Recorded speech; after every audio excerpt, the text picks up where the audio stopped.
Okay, so excuse the messy workbench, but this is what I'm currently working on at the moment. Another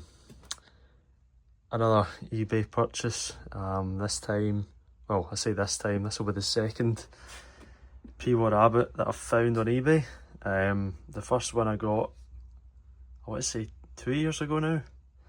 And it was in really good nick, just needed a polish really, and a bit of adjustment on the neck, and yeah, it sounds fantastic.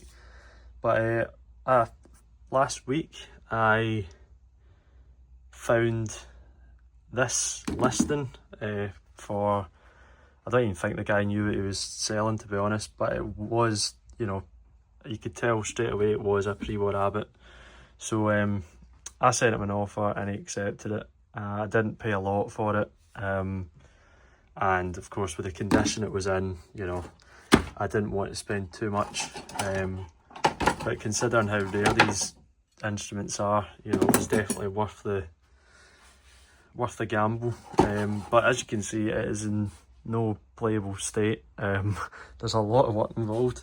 Probably the biggest issue is the back, which doesn't really affect the sound, to be honest. You can still play it without the back, but I think that's going to be something that I might send it off to someone who's more skilled at pressing these, you know, these convex back plates. The actual resonator rim is actually in pretty good nick, all things considered.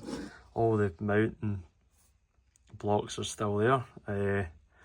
Obviously needs a wee bit of glue here and there, but it is solid, so it just needs a new back and a button for the middle as well. But again, that's that can be left for, you know, to the end maybe. The other big job that I will have to send it off is getting it replated. This spinning is a shallow spinner like my other one.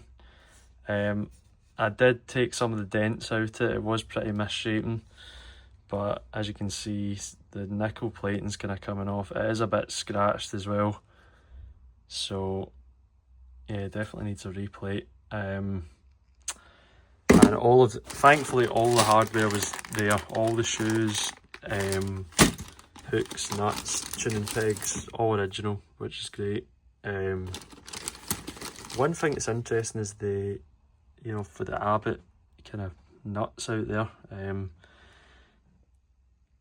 This one came with the, you know, these are the Abbott hooks and these nuts here.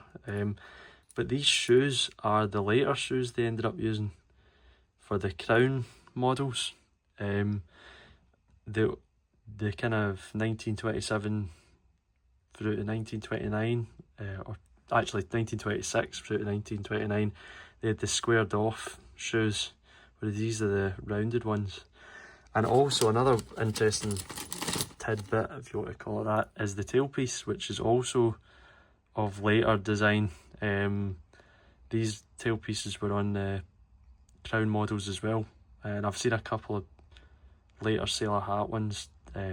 These are sailor hats with this tailpiece design, so it's quite nice to have this. Because when I did see the pictures, I initially thought, oh, it's a later one, but this is a shallow spinning, so it dates it to about 1927.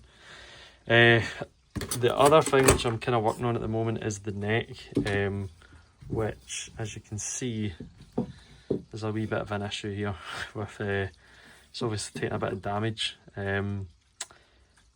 This kind of damage is common with these instruments, kind of like, you know, with Les Pauls, Gibsons having headstock breaks. Abbotts have been known to break off at the edges. You can see there's not a lot of wood here. George Formby's had the same issue, but this one's obviously taken a fall at some point, obviously years ago, because all the wood's kind of rounded off. And the previous owner, instead of, you know, trying to get it repaired, just drilled a hole straight through the middle and put the tuning peg through there, which is quite an interesting approach. Probably does the job, but it does look quite unsightly.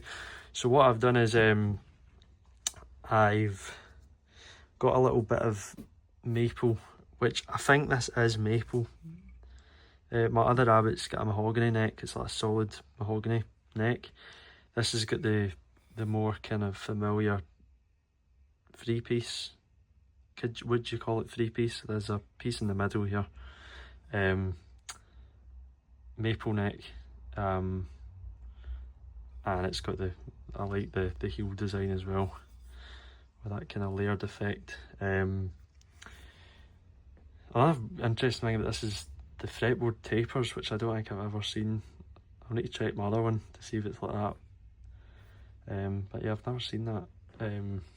Also, I've noticed that when you attach this to the spinning, the neck's still a wee bit loose, so this joint here, you can see there's a little bit of wood missing, so that might need to be addressed. Well, it will need to be addressed. Maybe try and, you know, get a wedge in there or something, I don't know. But right now I'm going to try and tackle this. I've actually drawn a line here. Obviously we've got this Abbott Monarch stamp. I think what I'm going to need to do is this section, cut this out and put the new piece in here, because I know what this says here. So this section in here will all be intact. This part of text will need to be re-stamped. I can get stamps that will replace this section of the word Monarch. It's just missing just the Abbott name here, so you know, it could have been worse, I guess, where he drilled the hole, but you know, we'll see. But I've got a little bit of maple coming. I'll just use this side as a template and then mirror it on the other side. And then obviously this is missing a headstock veneer as well, so that will be put in as well. And I've got the nut there. The nuts, I'm not sure if it's original. It's maybe it is, I don't know, but it's got two sides to it, which is interesting. But yeah, so yeah, that's a little rundown of what is on the bench currently. And yeah, stay tuned.